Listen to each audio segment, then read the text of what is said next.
지금 제가 외웠던 요한복음 17장 5절, 아버지여 창세전에 내가 아버지와 함께 가졌던 영화로서 지금도 아들을 영화롭게 하사 아들로 아버지를 영화롭게 하옵소서.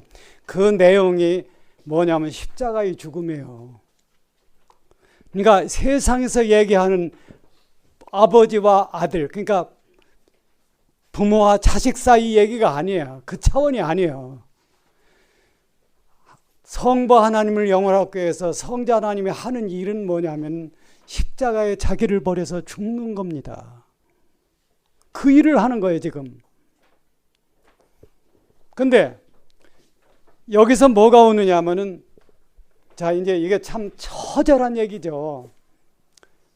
성부가 있는데 성자 하나님이 뭐를 하느냐 하면은 자기 죄값이 아니고, 성자 하나님에게는 죄라는 게 없으니까 성자 하나님이 뭐 때문에 죽느냐 하면 인간을 살리기 위해서 죽는 거예요. 인간을 살려야 된다는 것은 누구의 마음이냐 하면은 성삼위의 마음이지만은 다른 말로 표현하면 성부 하나님의 마음이에요.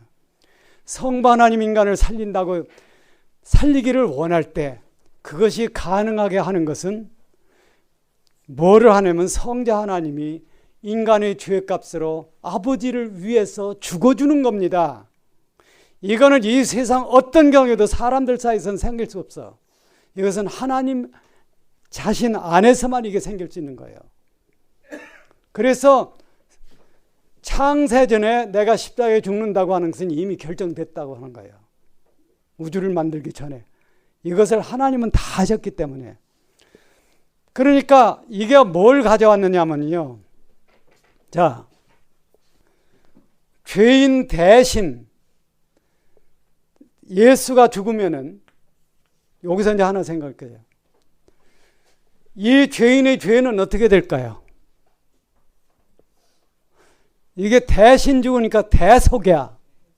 그럼 이 죄인의 죄는 어떻게 돼?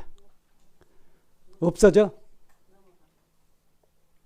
이 대속이 이루어지려면은, 예를 들어서 내가 너를 위해 죽었다 했을 때 대속이 이루어지려면 그 사람은 반드시 내 속에 있어야 돼요. 무슨 얘기인지 압니까? 예수 그리스도와 내가 아무 관계가 없이는 예수의 대속에 나에게 상관이 안 된다는 거예요, 바로.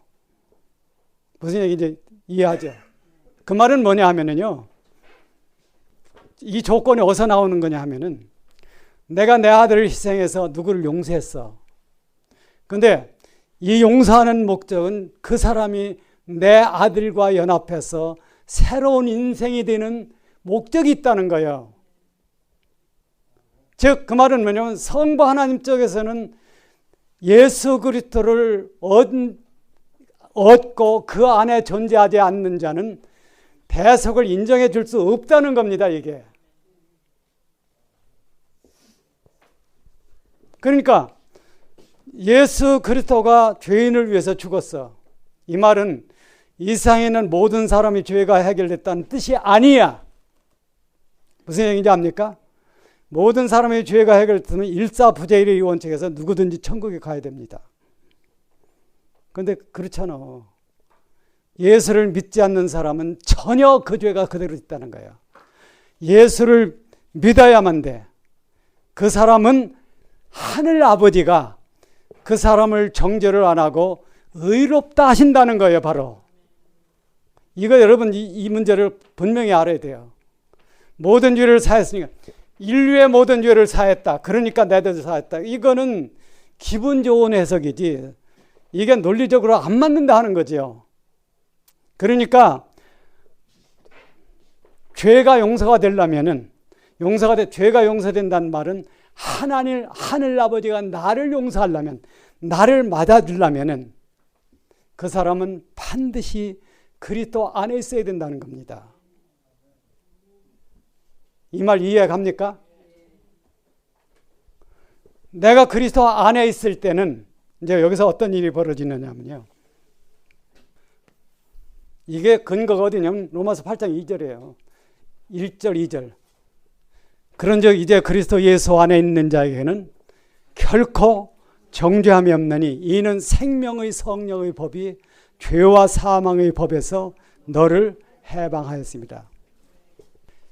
그리스도 안에 있는 사람은 어떤 게 되느냐 하면은 생명의 성령의 법이 죄와 사망의 법에서 너를, 즉 죄를 지으면 사망에 이른다고 하는 법이 작용을 못한다는 거예요. 그러면은 신자로서는 어떻게 되느냐 하면 세상에 그리스도를 영접한 후에 세상을 떠날 때까지 그 사람은 어디 있어야 되느냐 하면은 그리스도 안에 있어야 돼. 이 원리 아시죠? 그리스도 밖으로 나가면 안 돼. 거기는 정죄가 됩니다. 이 안에만 있어야 돼. 그래서 그리스도 안에 있는 자에게는 결코 정죄가 없다. 자, 그러면 이제 이렇게 한번 우리가 생각해 봅시다. 용서라고 하는 것이, 용서는 아까도 얘기했지만 화목을 위한 인격을 용서하는 것, 사람을 용서하는 겁니다. 네가 지은 모든 죄를 불문에 붙이겠다 그런 뜻이 아니고 너를 내가 용서하겠다. 그런데 문제는 이제 지금까지 내가 죄를 짓고 살았어요. 지금도 죄를 짓고 있어. 현재. 앞으로도 죄를 져. 맞죠? 죄를 짓죠. 왜냐하면 죄성이라는 게 있기 때문에 가능성이 언제나 열려 있다는 거예요. 그러면 이제 문제가 어디가 문제가 되면 앞으로 짓는 죄는 어떻게 하느냐는 문제입니다. 이것을 앞으로 짓는 죄도 이미 다 사했다 하면은 문제는 간단해. 그렇게 되면 이미 구원은 끝났다 이렇게 얘기할 수 있어요. 근데 성경이 그렇게 얘기하지 않는다는 거예요. 우선 이 로마서 8장 1절이 그렇게 얘기하지 않는다는 겁니다. 왜 그러냐 하면은 왜 앞으로 무슨 죄를 짓든지 간에 하나님 다 용서를 안 하느냐 하는 거예요. 그렇게 해버리면은 그 사람의 영원히 살기 위한 인격적 변화는 불가능하다는 겁니다. 그렇게 용서를 하면은. 무슨 얘기 아세요? 네가 앞으로 무슨 죄를 짓든지 내가 불문에 붙이겠다. 그렇게 하면은 그 사람의 인격적 변화가 안 된다는 거예요. 즉 하나님과의 관계성 정립이 안 된다는 겁니다. 그래서 어떻게 되느냐 하면은 예를 들어서 과거에 지은 모든 죄를 또 현재 짓는 죄, 앞으로 짓는 죄를 그리스도 안에 그 사람이 있을 때는요. 하나님이 정죄를 안 한다는 거예요. 정죄를 안 한다고 하는 것은 무슨 뜻이냐면요. 정죄를 않는 대신 고쳐나간다는 겁니다. 여러분, 죄를 짓는 걸 고쳐야 될까요? 안 고쳐야 될까요? 다 용서받았으니까 무조건 살아? 그게 아니야. 왜 그러냐 하면은 성화라는 게 있어요. 성화. 내일 이제 요 구원론에 대해서 얘기를 할 겁니다. 자, 이게 칭의, 지금 이게 칭의, 이제 나를 의롭다 하셨다는 거죠. 기독교 신학에서 역사를 보면은요, 과거, 현재, 미래의 모든 죄를 다 사했다 하는 것이 공인된 교리가 없습니다. 그러면은 기독교에서는 뭐라고 해요? 종교개혁 때 루터가 무슨 얘기를 했느냐 하면은 기독교인은 의롭다 하심을 얻은 죄인이다. 왜 그러냐면은 지금도 죄를 짓고 있다는 거예요. 실제로 죄를 짓고 있는데 그러면 그 사람이 용서를 받았으니까 죄 짓고 있는 거를 죄 아니라고 얘기할 수 있어요? 우리가 뭐를 알아야 되느냐 하면은 죄라는 문제를 예를 들어서 여기서 이제 가장 중요한 것이 뭐냐면은 자, 과거의 모든 죄를 사했다 하면은 간단해. 그럼 내가 지난날 무슨 죄를 이제 생각할 필요가 없어. 그렇게 되면은 어떤 문제가 생기느냐 하면요. 절대 그 사람은 낮아질 수 없다는 거야. 왜? 내가 과거에 지은 죄를 절대 다 모릅니다. 모르죠? 나는 모르겠, 남이 아는 죄. 나는 모르는데 남이 아는 죄. 그것도 내가 알 수 없어. 인간이 영원히 살려면 뭐를 해야 되느냐 하면은 나는 벌레만도 못한 죄인입니다 하는 것을 깨달아야만 돼요. 그래서 사도 바울이 그리스도를 만난 지 24년 만에 무슨 얘기를 했느냐 하면 내가 죄인 괴수다. 그런 얘기를 한 거예요. 사도 바울이 그 몰라서 그런 얘기예요. 인간이 참으로 영원히 사는 길을 들어가는데 가장 중요한 것이 내가 어떤 존재라는 걸 알아야 돼. 벌레만도 못한 존재라는 걸 깨달아야 돼. 뭘 가지고? 내가 지은 죄를 가지고. 그게 그리스도를 영접할 때, 복음을 들을 때 모른다 하는 거예요. 그걸 못 깨닫는다는 겁니다. 그러면은 의롭다 하심을 얻은 후에 살면서 그걸 깨달아야 돼. 그걸 깨달으면은 어디로 가느냐 하면은요, 갈라디아 2장 19절이 율법으로 말미암아 율법에 대하여 죽었다. 요거고, 율법으로 말미암아 율법에 죽는다는 것은 나는 율법을 지킬 수 없다는 걸 알기 때문에 일단 율법에 대하여 내가 죽어야 된다는 겁니다. 그 다음 20절이 뭐냐면 내가 그리스도와 함께 십자가에 못 박혔나니 그런즉 이제는 내가 산 것이 아니요 내 안에 주께서 사신 것이라. 이 얘기를 함부로 하면 안 돼. 왜 그러냐면은 실제 신앙이 그런 게 아닌데 남에게 과시하거나 또는 그런 찬송이 있으니까 그거를 내 것처럼 부르면 안 된다는 거예요. 왜? 궁극적으로 영생은 뭐냐 하면은요, 어디까지 가야만 영생으로 가기 시작하느냐 하면은 내가 그리스도와 함께 십자가에 못 박혔나니 이제는 내가 사는 것이 아니요. 여기까지 가야 돼. 누구든지. 내 안에 누가 살아? 영생이 그리스도야. 그렇게 해서 그리스도가 내 안에 살면은 내 안에 영생이 있는 겁니다. 이게 그리스도를 얻는 거예요. 근데 내가 의롭다함을 얻었다 하고 이 과정이 없으면은 어떤 데 걸리기 쉬우냐 하면은 마태복음 12장에 나오는 예입니다. 어떤 사람이 청소를 깨끗이 했어. 근데 거기서 쫓겨나간 귀신이 물 없는 사막으로 다니다가 있을 곳이 없어. 여러분 한번 봅시다. 귀신이 물 먹고 사나? 여러분, 귀신이 물 먹고 살아요? 아니, 거기 보면은 물 없는 사막으로 다니다가 살 곳이 없으니까 어딜 가냐면 자기가 쫓겨난 대로 또 가보는 거야. 가보니까 그 집이 깨끗이 청소가 됐는데 비어 있어. 아유, 내가 이제 사막에 살지 말아야지, 여기서 살아야지 하고서 들어올 때는 자기보다 악한 것을 7을 데리고 들은다는 거예요. 기독교인이 이렇게 될 수 있다는 겁니다. 자, 한번 생각해 봅시다. 우선 이제 귀신이 물 먹고 살아요? 이거는 참 답하기 어려워. 귀신을 본 사람이 있어야지. 성경이 얘기하는 거니까. 그렇죠? 그런데 성경은 분명히 물 없는 사막으로 다니다가 살 곳이 없으니까 자기가 먼저 쫓겨난 사람을 찾아오는 거예요. 와보니까 청소는 됐는데, 즉 의롭다함을 받았는데 속에 주인이 없어. 비어 있어.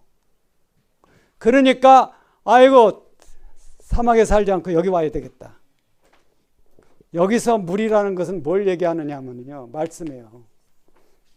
한번 따라 하십시오. 귀신도 말씀 먹고 산다. 왜 그러냐 하면은 기독교 내 이단이 기생하는 게 이 원리야. 성경을 가지고 해야 이단이 되는 거지. 성경 얘기 안 하면 들어주는 사람이 없어. 안 그렇습니까? 기독교 신앙은 참 정신 차려야 될 거예요. 내가 나도 모르게 이단이 될 수도 있어. 단 이 세상에서 삼위일체의 성자 하나님이 아닌 존재가 메시아 인척하면 그건 100% 이단입니다. 우리나라에도 많잖아요. 그러니까 그렇게 되면 안 돼. 그래서 이 사람이 사막을 다녀오니까 먹을 게 없어. 그럼 어디로 와야 돼? 이단 노릇을 하려면 기독교 안으로 들어와야 돼요. 그러니까 성경 가지고 자기에게 맞게 짜맞추는 거예요. 그 해석을. 우리나라에서 제일 교회가 안 가르치는 게 요한계시록이에요. 그러니까 이단을 그럴듯하게 해먹으려면 요한계시록 얘기를 해야 돼. 요한계시록은 함부로 얘기하면 자칫 잘못하면 나 자신도 모르게 이단이 돼버리고 그런 경우가 있어요. 조심해야 됩니다. 자, 그러면은 여기서 이제 어떤 문제가 있느냐 하면은 그리스도 안에 있으면 이 안에 있는 자는 정죄를 안 하니까 일단 어떤 죄를 지어도 정죄를 안 해요. 반대로 이 안에 있는 날부터 짓는 죄는 또 그 전까라도 생각이 나는 것은 하나님하고 결산을 해야만 합니다. 이게 왜 그러냐 하면은 하나님의 자녀가 되기 위한 조건이에요. 여러분 한번 봅시다. 탕자의 비유 있죠. 탕자의 비유. 탕자의 비유는 밖에서 허랑방탕하면서 돈을 다 쓸 때까지는 몰랐어. 돈이 떨어지니까 이제 문제가 생겨요. 그러니까 쥐업 열매로 먹을 거야. 쥐업 열매 갖다 놨는데 없어졌네. 아카시아 나무 열매 비슷한 거예요. 쥐업 열매로 배를 채우거든. 그걸 주는 사람이 없다. 이 사람이 무슨 생각을 했느냐면 내가 여기서 줄여 죽는구나. 그때 이 사람이 생각한 게 뭐냐 하면요. 아버지 집에 있는 밥 한 그릇 이거야. 하도 굶주리니까 눈앞에 보이는 게 밥밖에 없어. 어디 가서 돌이 자갈이 날아가도 밥으로 보이고 이런. 그러니까 아버지 집에서 밥 먹던 생각을 하면서 아버지 집에 돌아가는 거예요. 그런데 문제는 한참 거리가 떨어졌는데 아버지가 나와서 나를 기다리고 있다는 겁니다. 그래서 이 사람이 아버지한테 갔어. 거기서 무슨 고백을 했느냐면 아버지여 나는 아버지께 죄를 얻었습니다. 이제부터 나를 아들이라 하지 말고 나에게 품꾼으로 삼아 주십시오. 나는 아버지 집에서 먹던 밥이 먹고 싶습니다. 요거야. 참 아버지 생각엔 참 마음 아프죠. 아버지 집에 와서 겨우 한다는 게 밥 얘기를 하는 거예요. 그게 이 세상의 모습입니다. 영원히 살고 싶어도 세상에는 먹을 밥이 없어.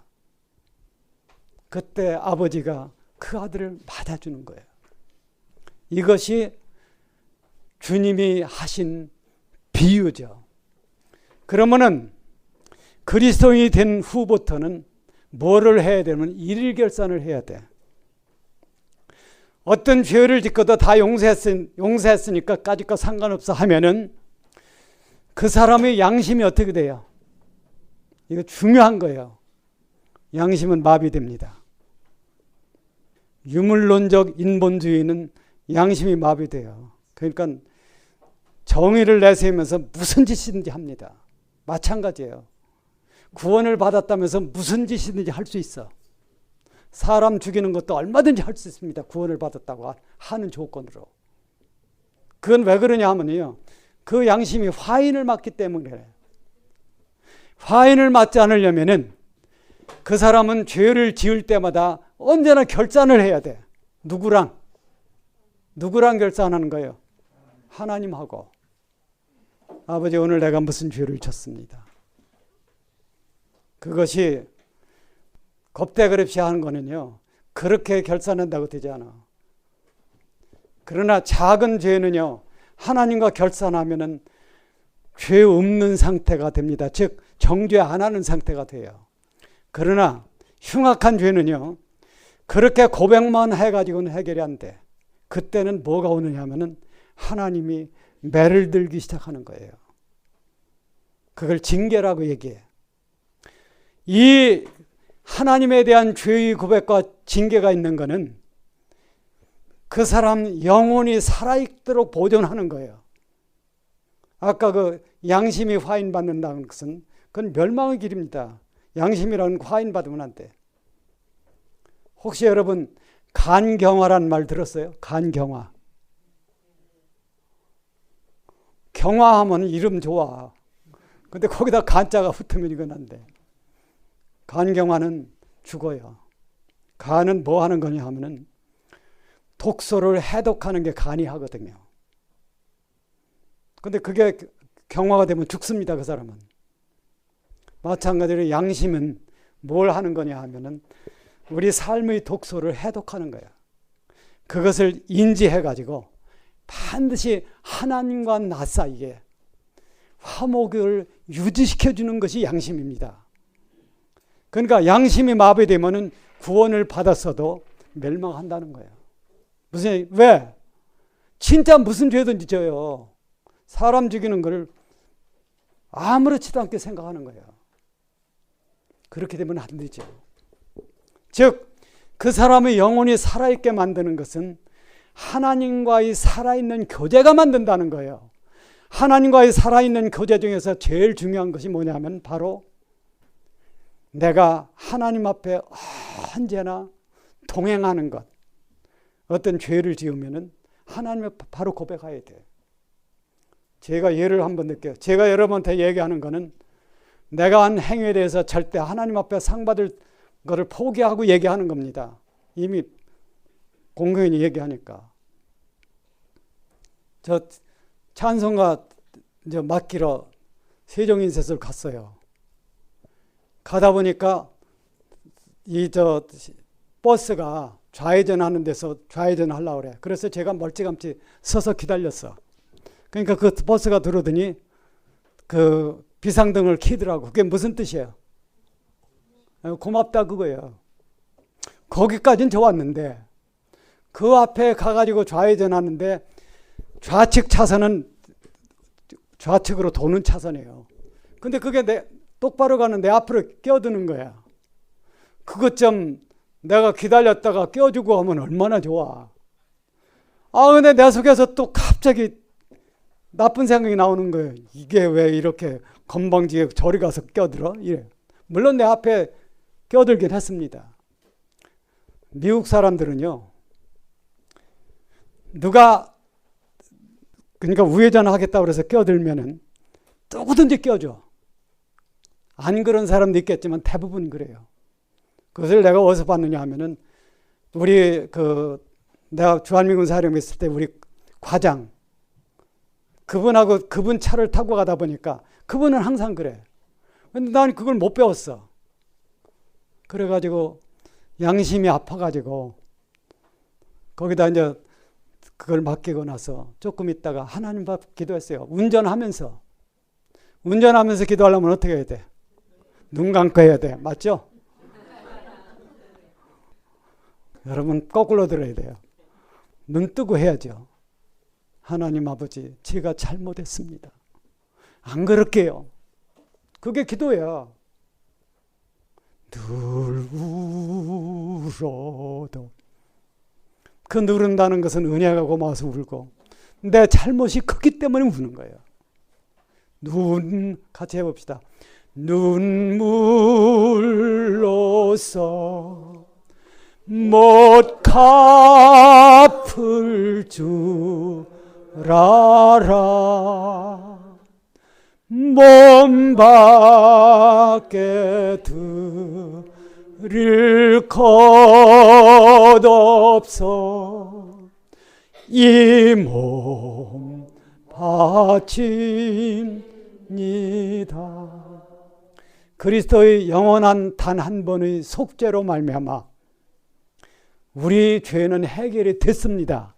그 말은 하나님이 나라는 사람 자체를 의롭다 하셨다는 거예요. 의롭다 하셨다는 것은 하나님이 인도를 하신다는 겁니다. 그리고 나를 어디다가 위치시키면 언제나 그리스도 안에 있으라는 거예요. 이게 영적 공간이에요. 내가 영원히 사는 성화가 이루어지기 위한 영적 공간, 그게 그리스도 안이에요. 그러면 이 안에 있으면서 내가 죄를 지을 때마다 죄를 지어도 죄 없이 사는 길을 가르쳐 주는 거예요. 그게 뭐냐 하면은 네가 무슨 죄를 짓든지 하나님 앞에 자백을 해야 된다는 겁니다. 아까 얘기했죠. 이유를. 절대 양심이 화인 맞으면은 그 사람은 새로운 사람으로 새 창조가 안 된다는 거예요. 그래서 여기서 이제 고백을 해야 돼요. 뭐 조금 그게 양심이라는 거는요. 양심이 자꾸 살아나면은 밝아져. 옛날엔 100원짜리 죄를 짓고도 10원짜리로 알았는데 언젠가는 100원짜리가 50원짜리로 보이고 언젠가는 100원짜리가 100원짜리로 보여요. 언젠가는 100원짜리가 1000원짜리로 보일 때도 있어요. 그렇게 되면은 내가 벌레만도 못하다는 걸 알아. 그러면은 이제는 내가 나로 살기를 원하지 않습니다. 그래서 내가 스스로 찾아가는 곳이 어디냐면은 주님 죽은 그 십자가예요. 그게 로마서 6장이 얘기하는 거예요. 우리가 죄가 넘치는 것에 은혜가 넘친다고 죄를 지으리요. 그럴 수 없느니라. 그 다음에 뭐예요? 죄에 대하여 죽은 우리가 어찌 그 가운데 더 살리요. 요 죄에 대하여 죽었다는 거, 이걸 빼고 다 용서됐다는 걸 얘기하는 것은 반쪽짜리 복음입니다. 왜 그러냐면은 내일 이제 이런 얘기를 할 거예요. 구원론에 대해서. 칭의를 얻어서 이게 다 된 게 절대 아니야. 즉 하나님하고 영원히 함께 살 수 있는 존재가 되는 게 아니에요. 우리가 칭의를 얻었으면 인격적으로 하나님과 영원히 살 수 있는 존재로 바뀌어야 돼. 그것은 어떤 거냐 하면은 바로 그리스도의 마음을 넣는 거고 예수 그리스도가 내 삶의 원리를 바뀌는 그러한 변화가 있어야 된다는 겁니다. 그러면은 그 사람은 하나님의 아들로 살 수 있어. 이 얘기가 어디 있느냐 하면은 바로 우리 그리스도형이라는 책을 제가 이제 좀 수정하려고 보다가 큰 바위한테 얻어맞은 것처럼 충격을 받은 게 로마서 8장 13절 14절이에요. 거기 어떻게 되느냐 하면은 로마서 8장 13절 그런즉 한번 읽어보세요. 육신에 져서 육신대로 살면 반드시 죽을 것이로되 영으로서 몸의 행실을 죽이면 살리니 무릇 하나님의 영으로 인도함을 받는 그들은 곧 하나님의 아들이다. 하나님의 영으로 인도함을 받으면은 그때서부터는 하나님의 아들이라고 불릴 수 있습니다. 그런데 다 용서받았으니까 하고 육신에 져서 육신대로 살면은 그 사람은 안 된다는 거예요. 제가 이 얘기를 하는 것은 세계적으로 검증된 거를 다 찾아보고 하는 얘기입니다. 그러니까 우리끼리만 하는 거 주장하는 거 가지고는 안 돼. 그건 왜 그러냐 하면은 내가 영원히 살아야 될 어떤 목적이 있기 때문에 그런 거예요. 이제 여기를 한번 봅시다. 그리스도가 죄인을 위해 죽었을 때 하늘 공의가 만족이 될까요, 안 될까요? 그리스도가 죄인을 위해 죽으면은 만족이 돼. 왜 그러냐면 하늘 공의는 죄에 대해서 정죄를 하는 거예요. 그런데 죄가 없는 자가 그 사람을 대신해서 죽으면은 하늘 공의는 그리스도가 대속한 사람을 죽이라고 할 수가 없다 하는 거예요. 그러니까 이제 1차적으로 하늘 공의가 이게 이루어집니다. 두 번째로 하늘 사랑이 만족이 될까 안 될까요? 만족이 돼요. 왜? 이제는 하늘 공의가 죽이라고 안 하니까 즉 우주적 모순이 없어진다는 거예요. 그러니까 이제 하늘 공의와 하늘 사랑이 죄인의 운명을 해결하는 것을 뭐라고 부르느냐면 하나님의 의다 그렇게 얘기하는 겁니다. 이것이 하나님이 의롭다 하신다고 하는 근거예요. 그러니까는 하나님의 세계에서는 통하는 정의가 요것밖에 없어. 하나님의 의밖에 없어. 그러니까 내가 세상에서 의롭게 살았다 이걸 자랑하면 안 돼. 내가 가진 것 없고 내 행한 것 잘한 행한 거 아무것도 없습니다. 하나님 아버지 나는 주님이 나를 위해 이루신 하나님의 의만을 가지고 하나님께 갑니다. 그래야 기독교 신앙이라는 거예요. 나는 이미 의롭다 하면서 의인입니다. 그렇게 하면 안 된다는 거예요. 그거는 그런 얘기가 아닙니다. 나는 세상에서 정말 벌레만도 못하는 거, 이 세상에서 제일 불쌍한 사람이 납니다. 잘 들으세요, 이 얘기. 나는 정말 제일 불쌍한 사람으로서 나는 하나님 앞에 이거 하나만을 가지고 가겠습니다. 주님이 나를 위해 죽은 그 은혜, 주님이 그 죽으심, 나를 의롭다 하신 근거가 된 주님의 십자가의 죽음 하나만을 가지고 나는 아버지께 가겠습니다. 그런 사람은 하나님이 100% 받아준다는 거예요. 이게 복음입니다, 바로. 그게 아까 그 세리 얘기와 같은 겁니다. 절대 기독교인이 바리새인이 되면 안 돼. 이미 뭐뭐 했기 때문에 나는 의인이다. 그런 식으로 하지 말고, 아버지여, 난 이렇게 살았습니다. 나는 정말 불쌍한 사람입니다. 왜? 내가 산 것을 다 알거든. 여러분이 어떻게 사는 거 알죠? 몰라요? 그건 아직도 양심이 밝아지지 않아서 그래요. 그래서 요한복음에는 주님이 그런 말씀하세요. 성령이 오시면 그가 첫째가 죄에 대하여, 심판에 대하여, 의에 대하여 세상을 책망하시리라. 책망한다는 게 깨우쳐 준다는 거예요. 성령이 하시는 일 중에 제일 중요한 것이 뭐냐면은 내가 지은 죄를 깨우쳐 주는 겁니다. 50원짜리로 알고 있던 죄를 성령이 깨워줄 땐 10,000원짜리라고 얘기해요. 그럼 나는 어떻게 돼?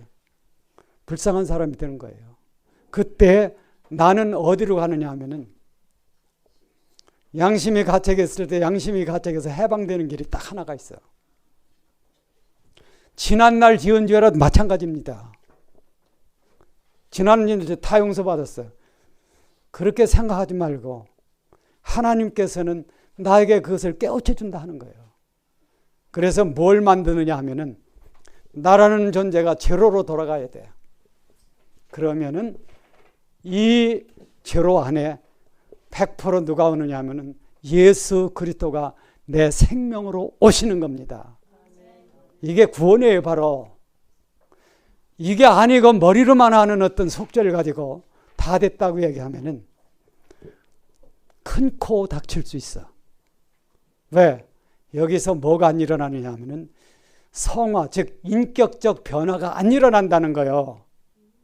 그러니까 구원은 분명히 받았는데 20년 다닌 사람이나 30년 교회 다닌 사람이나 그 인격이나 사는 방법에 변화가 없어.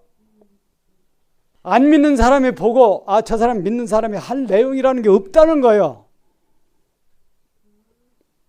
그럼 의롭다 함을 얻었으니까 하늘나라 가는 겁니까?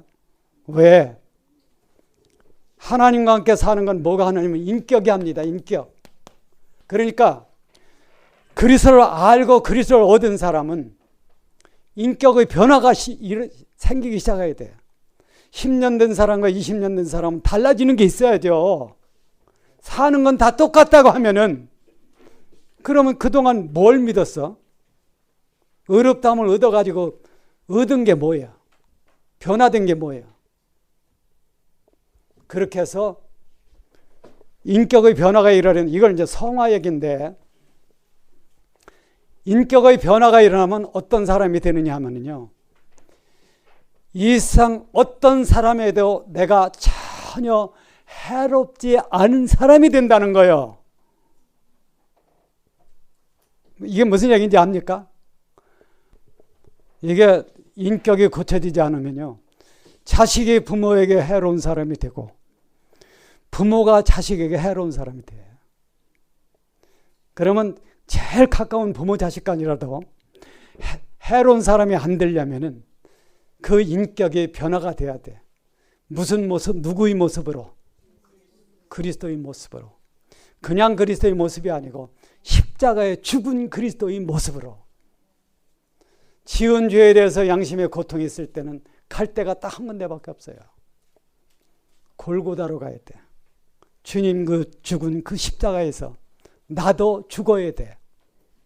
즉 그리스도 십자가에서 그리스도와 함께 죽은 사람은 하나님이 볼 때 죽었어. 그 말은 뭐냐면 그리스도 안에서 그 십자가를 생각하는 사람은요, 그리스도가 죽을 때 하늘 아버지가 너도 내 아들과 함께 죽었다고 인정을 한다는 거예요. 이게 누가 만든 얘기가 아닙니다. 로마서 6장과 8장이 하는 얘기입니다. 바로.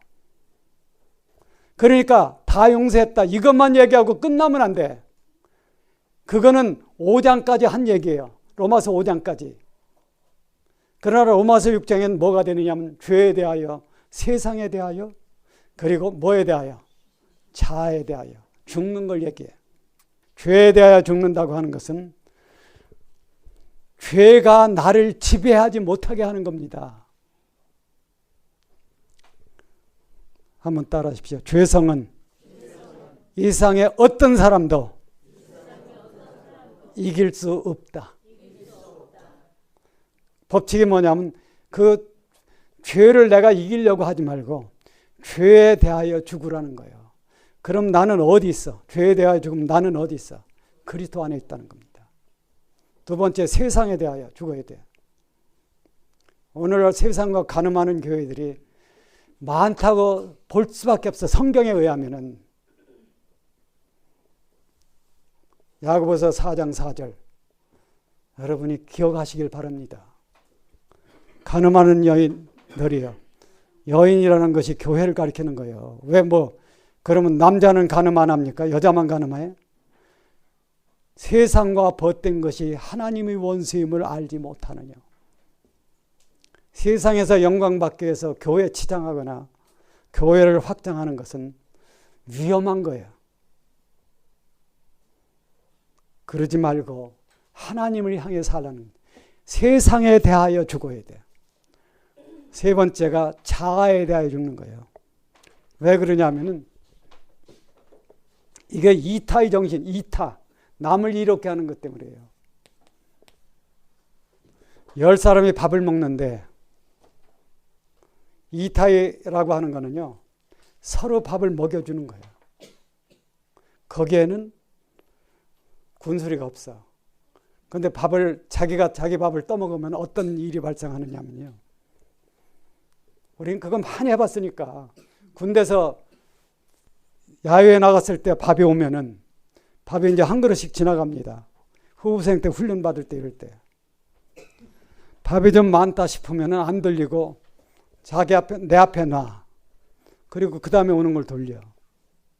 이거는 웃기는 예지만은 영원 삶을 가기 전에 그리스도인은 나보다 남을 더 사랑하고 더 위하는 걸 배워야 돼. 그걸 가르쳐 줄 수 있는 근거는 충분히 있어요. 어디 있어 그 근거가? 십자가에서 주님이 나를 위해 죽었다는 거예요. 그거를 얻은 사람은 주님처럼 하래. 그게 이제 대표가 손양원 목사님이에요. 그러니까 용서를 받았으니까, 죄사함을 받았으니까 천국 간다.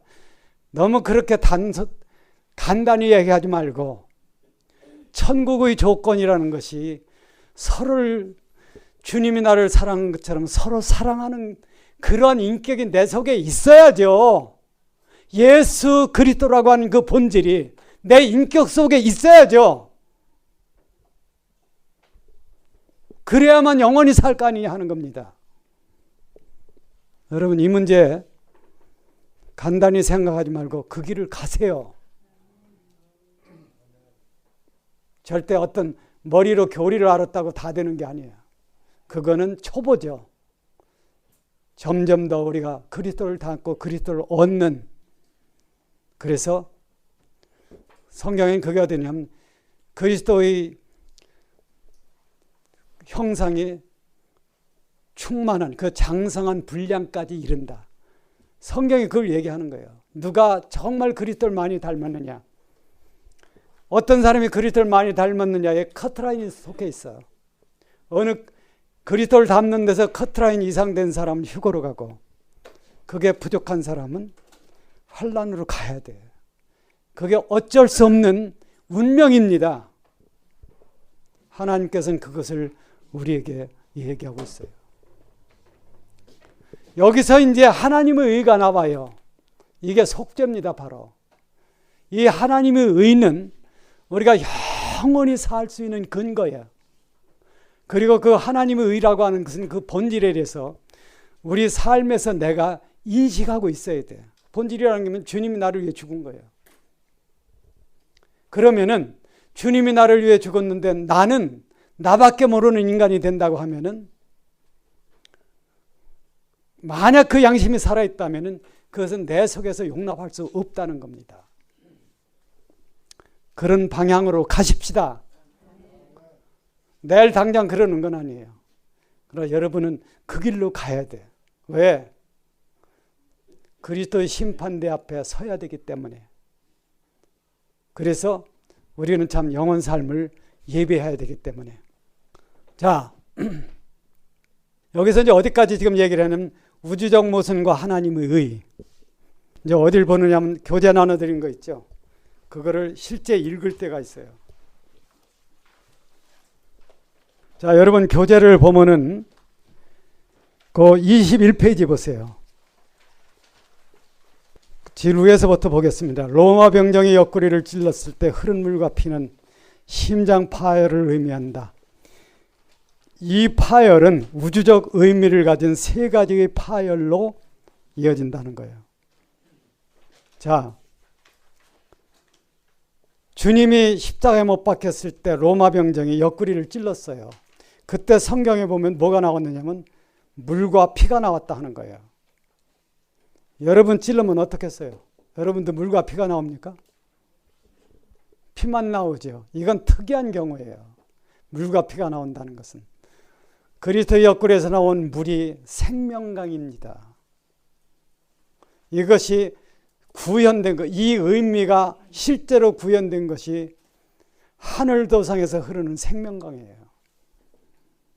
왜? 이 우주 안에 하늘 생명을 전한 것은 그리스도의 십자가의 죽음밖에 없다는 거예요. 그래서 그 세 가지를 보면은 내가 목마르다 하는 것은 하다는 우주를 향한 외침은 새 예루살렘 성의 영원히 생명강을 여는 고난의 절규이다. 인간이 겪는 영혼의 목마름은 이제 예수의 죽음으로 열린 생명수를 얻게 된 것이다. 자, 목마름이라는 것이 뭐냐 하면은 인간은 사후세계에 대해서 목말라요. 어떤 답을. 그렇죠? 여러분 참 복받은 분들입니다. 예수 믿는다는 게. 그런데 사후세계의 답에 대해서 목마른 사람에게 생명수가 되는 것이 뭐냐 하면 주님의 십자가의 죽음이에요. 그래서 주님은 소리 질렀습니다. 내가 목마르다. 그러니까 어떻게 했어? 밑에 있는 로마 병정이 어떻게 했어요? 예? 우슬주에다 포도주를 찍어서 갖다 입에 댔어. 주님이 그것을 거절했습니다. 근데 왜 목마르다고 소리 지르느냐 하는 거예요. 이러한 그 가상칠언이라는 것은 전부 의미를 갖고 있다는 거예요. 주님이 목마르다고 하는 것은 인간이 사후 세계에 대한 목마름을 해결해 주는 경우를 지금 얘기하는 겁니다. 두 번째로 다 이뤘다 하는 것은 인류 구속의 완성에 대한 선포이자 예창조의 종결에 대한 우주적 선언이다. 이것은 율법과 제사제도를 완성함으로써 인간의 자력구원의 종지부를 찍었다는 의미이다. 내가 나를 구원하려는 노력을 그쳐야 돼. 이거 무슨 말인지 알죠?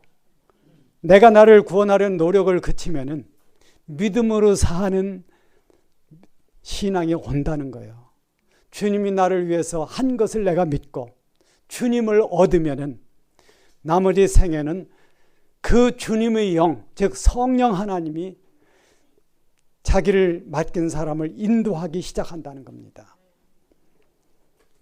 다 이뤘다는 것은 중요한데 새 창조 얘기를 하고 또 시작합시다. 그걸 그대로 또 볼 테니까. 새 창조라는 게 두 종류예요. 새 창조. 여기도 이제 써놨죠. 새 창조는 두 가지인데 하나는 우주를 다시 새롭게 창조하는 거고 하나는 더 중요한 게 뭐냐면 인간을 새롭게 창조하는 거예요. 지금 인간 가지고는 영원히 살 수 없어. 무슨 말인지 알죠? 그러니까 새롭게 사는 인간이 되려면은 그리스도의 실체가 내게 본질로서 입혀져야 된다는 거예요. 그리스도의 마음과 그리스도의 정신을 가지고 내가 살도록 하나님이 만들어 줘야 된다는 겁니다. 그러니까 그리스도가 새 창조를 하는데, 자, 천지 창조도 그리스도를 통해서 온 겁니다. 그렇죠? 요한복음 1장에 써 있어. 태초에 말씀이 계시나 이 말씀이 하나님과 함께 계셨으니 이 말씀은 곧 하나님이시라. 그로 말미암아 만물이 지은 바 됐으니 하나도 그 값이는 된 것이 없느니라. 믿으십니까? 안 믿어지면 답이 있어. 주님께, 하나님께 기도하세요. 믿게 해달라고. 그러면 하나님이 꼭 들어주세요. 자, 현재 있는 이 우주도 누가 창조했냐면 하나님이 그리스도를 통해서 창조한 거예요. 그런데 이제 새 창조는 두 종류의 문제입니다. 하나는 인간을 다시 창조해야 돼. 그리고 하나는 인간의 창조가 끝나면은 우주를 다시 창조하는 거예요. 그래서 베드로후서 3장 10절에 보면요, 하늘이 떠나가고 체질이 불에 풀어지고 이렇게 되리니 너희가 어떤 사람이 되어야 마땅하냐. 그렇게 이제 나옵니다. 우주가 풀어져. 근데 그 전에 뭐가 있으냐면 인간의 새 창조가 되어야 됩니다. 예수 그리스도는 인간의 새 창조부터 하는 거예요. 어떻게 할까요? 인간을 새로 창조하는 게 어떻게 해? 지금 십자가 예수가 하는 얘기예요. 이게.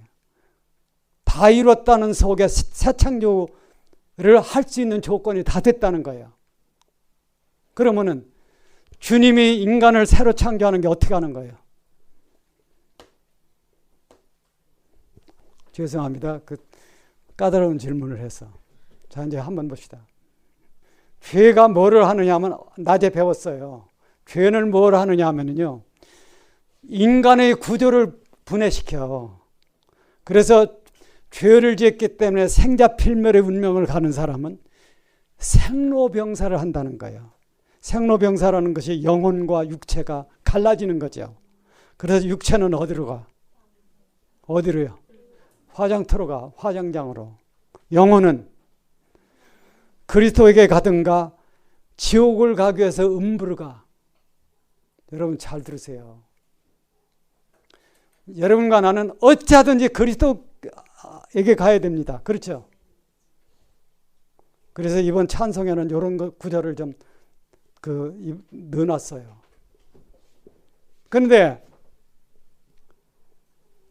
이거를 이제 복원을 시키려면은 인간의 분해된 구조를 다시 맞춰야 돼.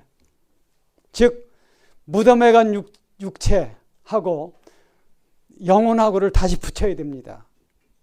그걸 뭐라고 얘기하면 부활이라고 얘기하는 거예요.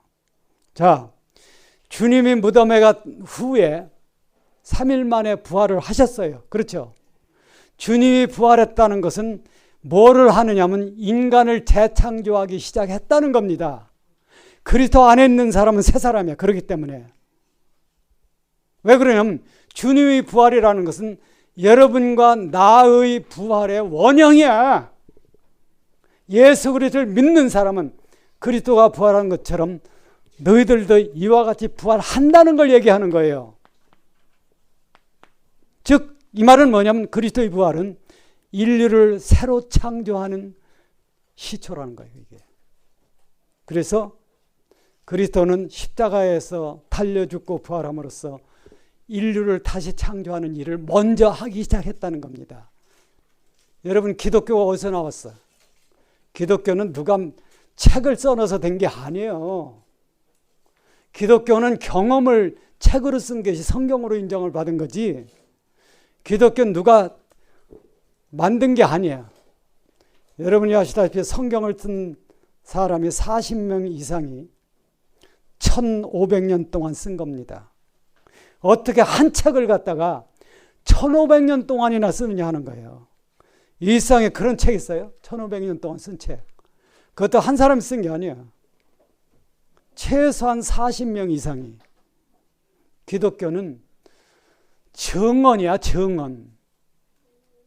기독교가 어디서 나왔느냐면 주님이 부활한 것을 내가 봤다는 정언에서 나온 게 기독교입니다. 바로 그것이 뭐냐면 그런 정언을 하고 그런 정언을 받아들이는 사람을 하나님이 영원히 살린다는 증거예요.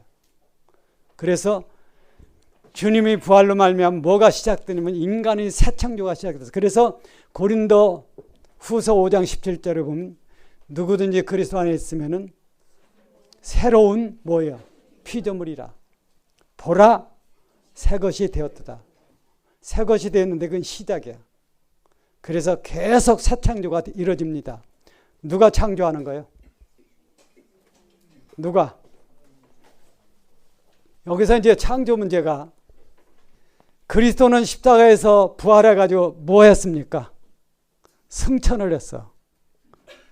그 다음에 그리스도가 승천하니까 누가 대리로 왔느냐 하면은 그리스도의 영이 대리로 오신 거예요.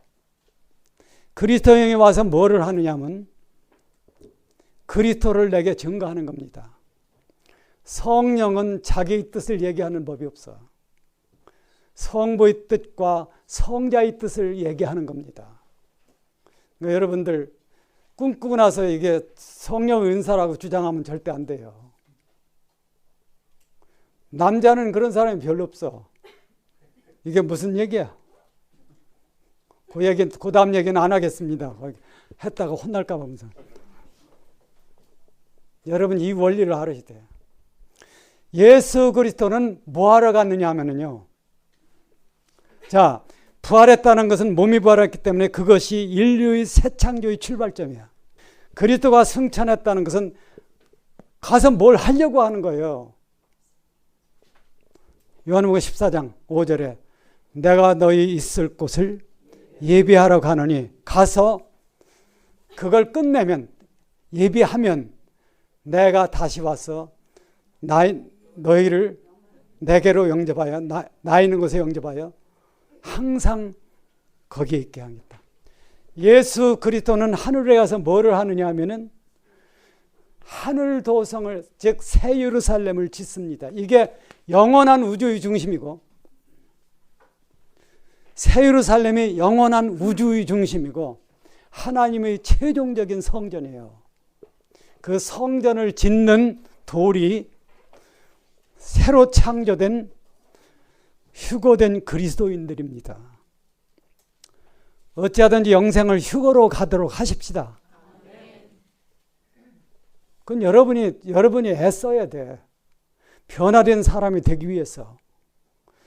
교회는 다니는데 60년 다녀도 그대로다 하면은 그 사람은 휴거 안 된다는 건 사실이죠. 그 사람은 환난을 가서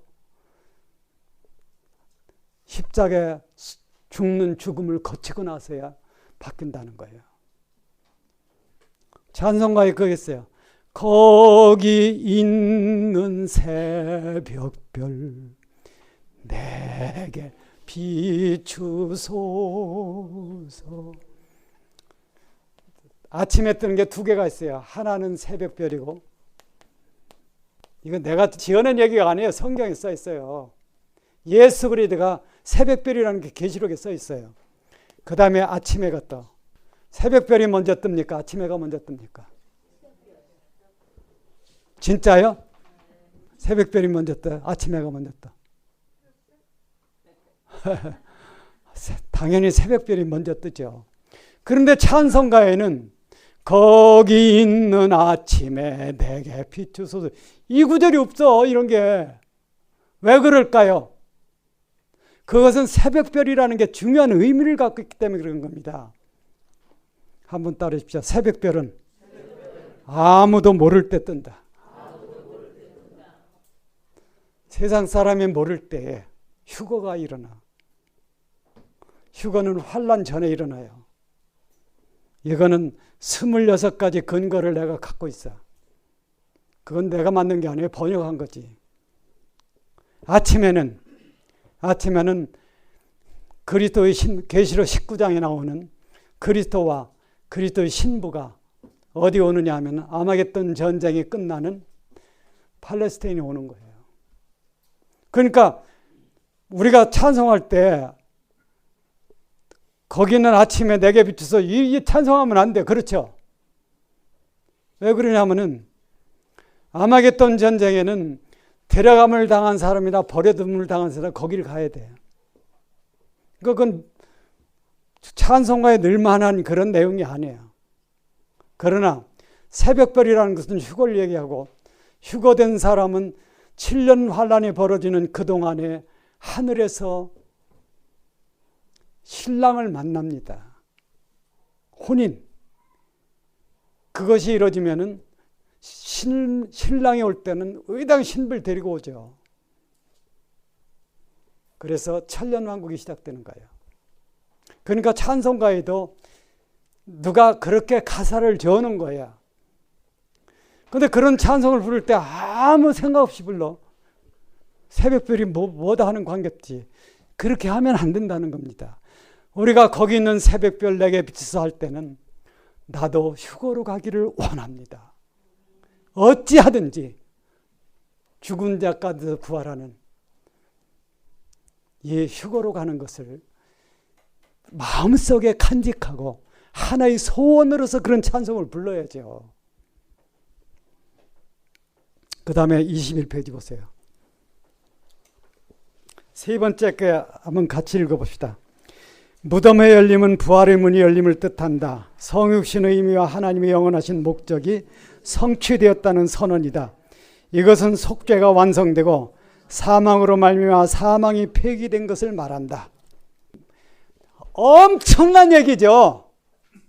여러분, 죄로 인한 사망이라는 것이 영원히 폐기됐다는 것을 얘기하는 것이 무덤이 열린다는 거예요. 자,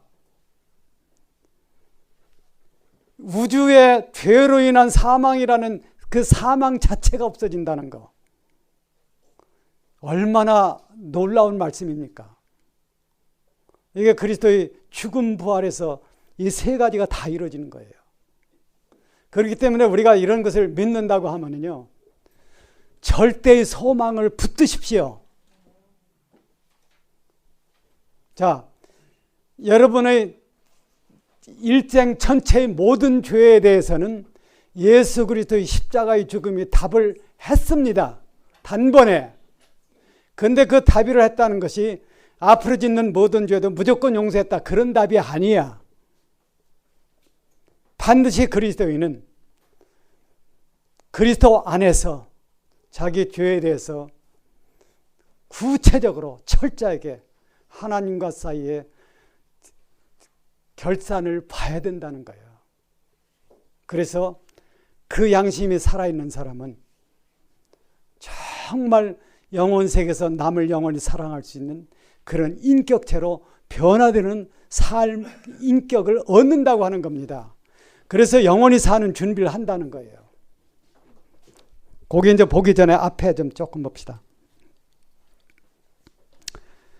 여기 아버지여 저희 죄를 사하여 주옵소서. 이게 이제 가상 7원이라고 해서 십자가에서 주님이 하신 말씀이거든요. 여기 보면은 이런 게 있어요. 4번에 보면 나의 하나님 나의 하나님 어찌하여 나를 버리셨나이까, 이게 나와. 이건 참 이상해요. 금방 아버지여 하더니 4번에 가서는 아버지란 말을 안 쓰고 나의 하나님이라고 하는 겁니다. 거기다가 뭐가 있냐면 어째 나를 버리셨나이까, 이게 나와. 왜 이런 말을 썼을까요? 주님이.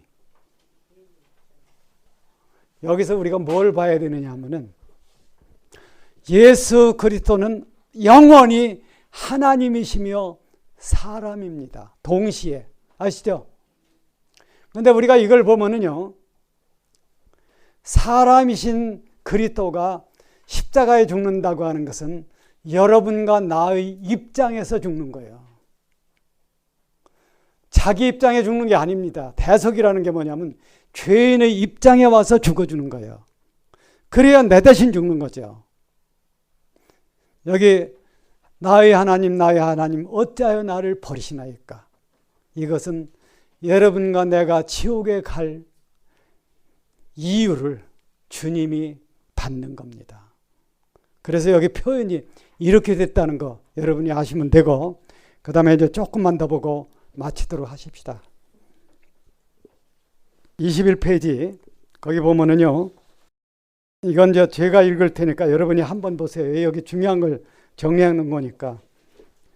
하나님의 사랑은 죄인도 불쌍히 여기고 건지신다. 그러나 하나님의 공의는 어떤 죄인도 영원히 멸하도록 요구한다. 하나님의 거룩한 두 속성은 죄인을 만날 때 풀 수 없는 모순이 되어버린다. 이것을 우주적 모순이라고 한다. 하나님의 공의를 만족시키려면 죄 없는 자가 죄인을 죄를 지고 대신 죽어 대속해야만 한다. 하늘 공의가 더 이상 인간이 죄를 벌하도록 요구할 수 없게 한 것이다. 나아가 하늘 공의는 죄인을 의롭다고 해야 한다. 그리스도의 십자가의 죽음만이 하나님의 공의를 공의답게 했고 하나님의 사랑을 사랑답게 했다. 요 얘기가 중요해. 그리스도의 십자가의 죽음은 하나님의 공의를 실제로 하나님의 공의가 되게 했다는 겁니다. 왜? 죄인의 죄를 대속함으로써 하나님이 그 죄인을 정죄를 못하게 했다는 거예요. 그 다음에 하나님이 사랑을 실제 하나님이 사랑이 되게 한 것은 죄인이지만은 대속을 받은 죄인을 하나님이 영원히 살리도록 하는 근거를 마련했다는 거예요. 그러니까 하늘 공의와 하늘 사랑이 이루어진 곳을 만났다 그래. 모순인 하늘 공의와 하늘 사랑이 어디서 만났느냐 하면 십자가에서 만난 거예요. 십자가라는 것은 굉장히 중요한데 왜 그러냐면 십자가라는 게 출발점입니다. 여러분 새롭고 산 길이라는 게 번제단서 시작하잖아요. 번제단서 시작한다는 것은 바로 십자가에서 시작한다는 거예요. 십자가에서 하늘 공의와 하늘 사랑이 그리스도의 죽음 때문에 유일하게 이 우주 전체에서 단 하나의 그 죽음이 하늘 공의와 하늘 사랑을 만나게 한 거야. 그러므로써 하늘 아버지는 그리스도를 믿는 사람들을 영원히 살릴 수 있는 권리를 갖게 된 겁니다. 무슨 얘기 이해하죠 이것이? 그러니까 그리스도를 믿는 사람은 영원히 사는 근거를 가진 거예요. 여러분이 이걸 이렇게 이해하고 앞으로 여러분의 인격 변화가 오는 하나님과 동행하는 그 길을 가십시오. 반드시 그렇게 해야 합니다. 그 다음에 조금만 더 보고요. 고담 화살표. 골고다 십자가는 하나님 자신이 못 박힌 십자가이다. 이제 요걸 조금 더 생각해야 돼요. 자, 십자가는 누가 죽은 거예요? 예수님이 죽었어. 실제 십자가에 죽은 분은 예수님이에요. 근데 여러분이 하나 아실 거는요. 죽는 자식보다 자식을 죽이는 부모가 더 아프다는 거예요. 무슨 얘기인지 압니까? 하나님이 아들의 십자가의 죽음으로 인간을 용서한다는 것은 하나님은 삼위일체로서 아들의 죽음에 참여했다는 뜻입니다. 즉 십자가는 그리스도가 죽은 죽음이고 다시 말하면 십자가는 하나님이 지신 십자가입니다. 즉 이 말은 뭐냐면 삼위일체 하나님이 십자가를 통해서 우주와 인류를 영원히 살리는 일을 함께 하셨다는 거예요. 그래서 십자가는 삼위일체 하나님의 십자가가 된다 하는 걸 얘기하는 거죠. 여기 보면 사랑은 타산적 정의를 창조적 정의로 바꾼다. 사랑만이 정의를 정의답게 만든다. 여기서 이제 하나 여러분이 아셔야 될 거는요. 정의는 여기 이제 중요한 게 있어요. 정의는 구호를 가지고서 이루어지지 않아. 한번 따라 하십시오. 정의는 구호만으로 이루어지지 않는다. 다시 한 번요. 정의는 절대 구호만으로 이루어지지 않는다. 그래서 세상에서는 정의가 이루어지지 않아. 절대 안 이루어진다는 거예요. 자꾸 정의를 주장하니까 그렇지. 이루어지지 않는 정의를 주장해. 그것은 나라를 위해서, 본인을 위해서, 남을 위해서 해를 끼치는 행위가 된다는 겁니다. 정의가 이루어지는 게 단 하나의 경우예요. 뭘까요? 자, 정의가 이루어지는 경우가 하나밖에 없어. 뭐예요? 자, 하늘 공의와 하늘 사랑이 만났다는 게 무슨 뜻이냐면요. 하늘 사랑이 하늘 공의를 이뤘다는 거예요. 그래서 이제 또 한 번 크게 외웁시다. 정의는 하늘 사랑만이 이룬다. 믿으십니까? 그래서 하나님의 의를 가지고 영원 세계에 간 사람은 그 자체를 천국으로 만들 수 있다는 거예요. 천국이 되려면 반드시 내가 너희를 사랑한 것처럼 서로 사랑하라. 이것이 구현돼야만 천국이 됩니다. 이게 안 되면 천국에 가도 쓸데없다는 거예요.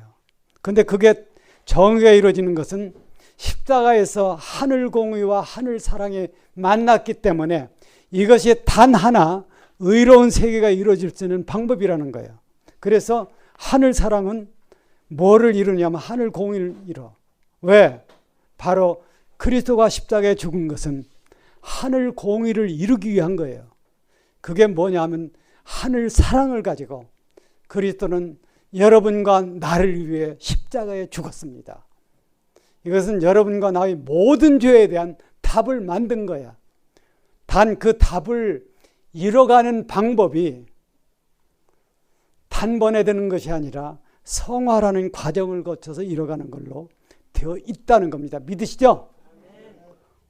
다 됐다고 하면 안 돼. 그러면 그 신앙은 파탄이 되는 거예요. 왜? 다 된 신앙은 아래로는 못 가, 위로 가지. 위로 갈수록 파탄이 심해져요.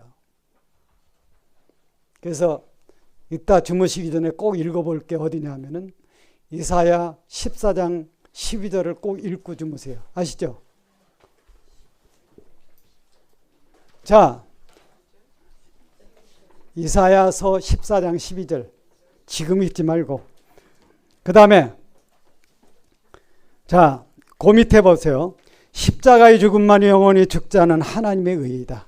십자가는 삼위일체이셔야만 하는 하나님을 보여준다. 하나님이 고난받으실 수 없다면 하나님은 사랑하실 수 없다는 말이 된다. 이게 참 중요해요. 인간의 고난을 질 수 없으면 하나님은 인간을 사랑할 수 없어. 인간이 살아가는 이 삶이라는 게 얼마나 처참하냐는 거예요. 그런데 하나님은 자신이 인간의 삶, 특히 죄가 난 많은 인간의 삶에 찾아오신다는 겁니다. 그런 나에게 찾아와서 더럽게 짝이 없는 나를 위해서 답을 만드시는 것이 하나님의 사랑이고 하나님의 사역이야. 그래서 하늘로 간 성자 하나님은 하늘 도성을 창조합니다. 지금 아시죠? 성자 하나님을 대신해서 이 땅에 오신 오순절날 세상에 오신 성령 하나님은 뭐를 해? 뭘 창조해요? 믿는 사람들의 인격을 완성시키는 거예요. 변화시키는 거예요. 그러면은 하늘에서 만들어지는 하늘 도성과 땅에서 만들어지는 것이 언제 만나? 성령은 성도들을 하나님과 영원히 살 수 있는 인격으로 바꾸는 창조를 하고 누구의 뜻대로? 성부와 성자의 뜻대로. 성자 하나님은 성부의 뜻대로 하늘 도성을 창조합니다. 위에서 이게 끝나는 것과 밑에서 이게 끝나는 게 일치된다는 거예요. 그러면은 어떤 일이 벌어지느냐면 하늘 도성은 우주 공간으로 오고 셋째 하늘을 떠나서 왜? 셋째 하늘은 영원히 떠나요. 그리고 새 하늘 새 땅이 하나님의 영원한 처소가 되고 이 전 우주의 중심이 된다는 거예요. 그러면은 이거를 채울 수 있는 말하자면 하나님의 성전을 세울 수 있는 살아있는 돌은 어디서 오느냐면 어디서 옵니까?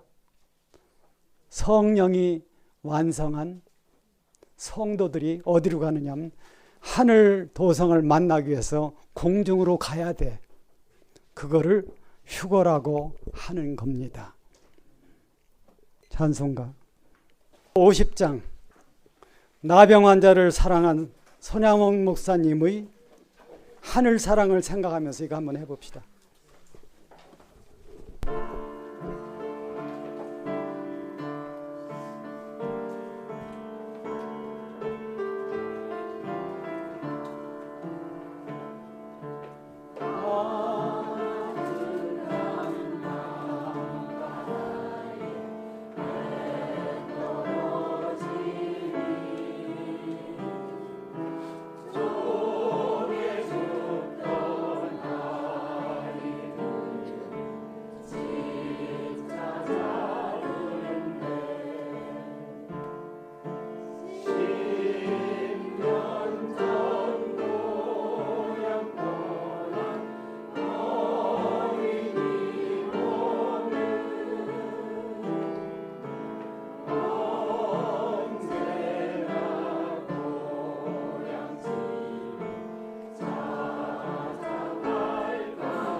거룩하신 하나님 아버지, 우리가 참 하나님의 귀한 말씀을 배울 수 있는 것 감사합니다. 주님의 십자가의 죽음으로 죄인인 우리를 의롭다 하시고 우리를 용서해서 영원히 살도록 인도해 주시는 것 감사합니다. 주님의 십자가의 죽음이 내 모든 죄에 대한 영원한 하나의 답이라는 것을 우리가 붙들고 남은 생에 인격의 변화가 있는 길을 가게 인도하여 주시옵소서. 지금은 우리 구주 예수 그리스도의 은혜와 하나님 아버지의 무한하신 사랑과 성령 하나님의 이 살아있는 진리에 대한 감화와 인도하심이 이 자리에 고개 숙인 모든 분들, CD와 테이프와 인터넷을 통하여 귀한 말씀을 우리가 함께 나누는 모든 분들 위해 지금부터 영원까지 함께 하시기를 축원하옵나이다. 아멘.